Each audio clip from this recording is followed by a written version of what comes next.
बसपा अकेले ही लड़ेगी लोकसभा का चुनाव, गठबंधन को बताया नुकसानदेह। आगामी लोकसभा चुनाव को लेकर मायावती ने साफ कर दिया है कि बसपा अपना लोकसभा चुनाव अकेले ही लड़ेगी। बसपा की प्रमुख अध्यक्ष मायावती का कहना है कि किसी भी पार्टी के साथ गठबंधन करना उनके लिए नुकसानदेह ही साबित होता है, इसलिए हर पार्टी बसपा के साथ गठबंधन करना चाहती है। इसलिए उन्होंने यह निर्णय लिया है कि बसपा अपना चुनाव अकेले ही लड़ेगी, बिना किसी अन्य पार्टी के गठबंधन के, और इसी अनुभव के आधार पर वे आम चुनाव भी अकेले ही लड़ेगी। और उनका कहना है कि हमारी पार्टी इसलिए अलग चुनाव लड़ती है क्योंकि उसका नेतृत्व एक दलित के हाथ में है। गठबंधन करने पर बीएसपी का वोट विपक्षी दल को मिल जाता है, लेकिन दूसरे पक्षों का वोट उन्हें नहीं मिल पाता। बता दें कि 90 के दशक में हुए बसपा और कांग्रेस के गठबंधन में कांग्रेस को फायदा हुआ था, ना कि बसपा को। उन्होंने ईवीएम पर भी तंज कसते हुए कहा कि ईवीएम में बहुत ज्यादा धांधली हो रही है,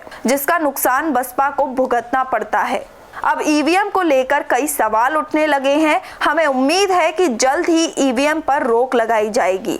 ऐसे में गठबंधन करना उनके लिए नुकसान का सौदा साबित हुआ है। उन्होंने यह भी कहा कि चुनाव के बाद गठबंधन करने पर विचार किया जा सकता है। उन्होंने सरकार पर भी निशाना साधते हुए कहा कि हमने अपने शासन में सर्वजन हिताय सर्वजन सुखाय की भावना से काम किया था। हमने समाज के वंचित वर्ग के कल्याण के लिए अनेक कल्याणकारी योजनाएं चलाई, लेकिन आज की सरकार रोजी रोटी की गारंटी के बजाय फ्री में थोड़ा सा राशन देकर लोगों को अपने पक्ष में करने की कोशिश करती है। देश दुनिया की सभी खबरें देखने के लिए जुड़े रहिए आचरण न्यूज से। आचरण न्यूज, हर कदम आपके साथ।